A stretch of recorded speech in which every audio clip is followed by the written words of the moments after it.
ഈ പാതിവില തട്ടിപ്പുമായി ബന്ധപ്പെട്ട പണമടച്ച വഞ്ചിക്കപ്പെട്ട ആളുകളുടെ ഒരു കൂട്ടായ്മയാണ് കൽപ്പറ്റയിൽ നടക്കുന്നത്. കൽപ്പറ്റയിലെ ജ്വാല എന്ന NGOയിൽ പണമടച്ച ആളുകളാണ് ഇപ്പോൾ ഇവിടെ ഒത്തുകൂടിയിരിക്കുന്നത്. ഒരു ആക്ഷൻ കമ്മിറ്റിയൊക്കെ ഉണ്ടാക്കി മുന്നോട്ട് പോകാനാണ് ഇവരുടെ തീരുമാനം. നിങ്ങൾ എങ്ങനെയാണ് ഇങ്ങനെ ഒരു കൂട്ടായ്മ ഉണ്ടായത്? എങ്ങനെയാണ്? വയനാട് ജില്ലയിൽ ആളുകൾ പാതി വിലക്ക് സ്കൂട്ടറും മൊബൈലും ലാപ്ടോപ്പും ഗൃഹോപകരണങ്ങളൊക്കെ കിട്ടുമെന്നുള്ള മോഹന വാഗ്ദാനത്തിൽപ്പെട്ട് പൈസ അടച്ച ആളുകളാണ് കൂടുതലും. ഏകദേശം 1500 ആൾക്കാരുടെ ഒരു ഗ്രൂപ്പുണ്ട്. 3 ഗ്രൂപ്പായിട്ടുണ്ട്. 3 വാട്സപ്പ് ഗ്രൂപ്പുണ്ട്. ഓരോ ഗ്രൂപ്പിലും 500ഓളം ആളുകളുണ്ട്. ഈ 500ഓളം ആളുകളിൽ നിന്ന് ഏകദേശം 4,86,00,000 മുകളിൽ പൈസ കളക്ട് ചെയ്തിട്ടുണ്ട്. ഓരോ NGO വഴി മാത്രമുള്ളതാണോ? വയനാട്ടിലുള്ള ജ്വാല എന്ന് പറഞ്ഞ NGOസിന്റെ കാര്യം മാത്രമാണ് ഈ പറയുന്നത്. നിങ്ങൾ ഉദ്ദേശിക്കുന്ന മുന്നോട്ട് പോകുന്നത്? ഞങ്ങൾ ഇതിന്റെ പ്രതിഷേധമായിട്ട് മുന്നോട്ട് പോകാനാണ് ഉദ്ദേശിക്കുന്നത്. ഇതിന് വേണ്ടിയിട്ടുള്ള നിയമ നടപടികൾക്കും അതുപോലെ തന്നെ സമരമുഖത്തേക്കൊക്കെ ഞങ്ങൾ ഇറങ്ങുകയാണ്. കാരണം ഇത് കേരളത്തിൽ ഇടക്കിടക്ക് ആവർത്തിക്കപ്പെടുകയാണ്. തേക്ക് മാഞ്ച്യം പോലുള്ള കാര്യങ്ങളിൽ വിട്ട് ഇപ്പം ഇങ്ങനത്തെ സ്കൂട്ടർ മറ്റൊക്കെ പാതി വിലക്ക് കൊടുക്കാനുള്ള മോഹമാണ് ആൾക്കാർക്ക് കൊടുക്കുന്നത്.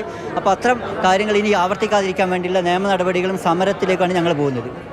നിങ്ങളിപ്പോൾ പൈസ അടച്ച ആളാണ്? അതെ, പൈസ അടച്ചതിൻ്റെ റെസീറ്റാണ് ഇത്.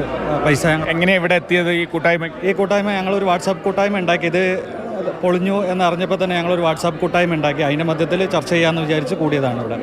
നിങ്ങൾ എത്ര പൈസ അടച്ച ആളാണ്? ഞങ്ങൾ 66 രൂപയുടെ 100 രൂപ കുറവുള്ളൂ സ്കൂട്ടറിന്. നിങ്ങൾ എവിടെയാണ് താമസിക്കുന്നത്? ഞങ്ങൾ മീനങ്ങാടിയാണ്.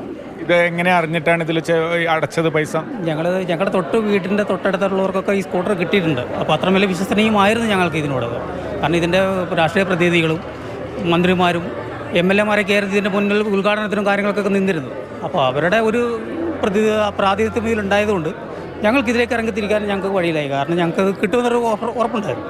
ഈ ജ്വാലയിൽ മാത്രം എത്ര പേർക്ക് പൈസ അടച്ചിട്ട് കിട്ടാത്തുണ്ടെന്ന് വല്ല കണക്കുമായോ? സ്കൂട്ടിക്ക് തന്നെ 450ഓളം ആൾക്കാർ അപേക്ഷ കൊടുത്തിട്ടുണ്ട്, പൈസ അടച്ചിട്ടുണ്ട് എന്നുള്ളതാണ് ഞങ്ങൾക്കിപ്പോൾ മനസ്സിലാക്കാൻ കഴിഞ്ഞത്. അതുപോലെ തന്നെ ഗൃഹോപകരണങ്ങൾ, അതുപോലെ തന്നെ മൊബൈൽ, അതുപോലെ ഒരുപാട് കാര്യങ്ങൾക്ക് വളം, അങ്ങനെ കുറേ പേര് പൈസ അടച്ചിട്ടുണ്ട് എന്നുള്ളതാണ് അറിയാൻ കഴിഞ്ഞത്. ഇപ്പോൾ ഏതാണ്ട് 4,80,00,000 രൂപയോളം മാറിയിട്ടുണ്ട് എന്നാണ് പറഞ്ഞത്. ഇവിടെ മാത്രം, ഈ ഓഫീസ് വഴി മാത്രം. സ്കൂട്ടർ, ലാപ്ടോപ്പ്, അത് മൊബൈൽ, ഇങ്ങനെ പല കാര്യങ്ങൾക്കുമായി കൽപ്പറ്റയിലെ ഒരു ഓഫീസ് വഴി മാത്രം, ജ്വാല എന്ന NGOയുടെ ഓഫീസ് വഴി മാത്രം പണം നൽകിയവരുടെ കൂട്ടായ്മയാണ്. ഇവർ ഇവിടെ ഒത്തുചേർന്ന ഒരു കമ്മിറ്റിയൊക്കെ രൂപീകരിച്ച് പ്രതിഷേധവുമായി മുന്നോട്ട് പോകാനാണ് തയ്യാറെടുക്കുന്നത്. കമൽ, മാതൃഭൂമി ന്യൂസ്, വയനാട്.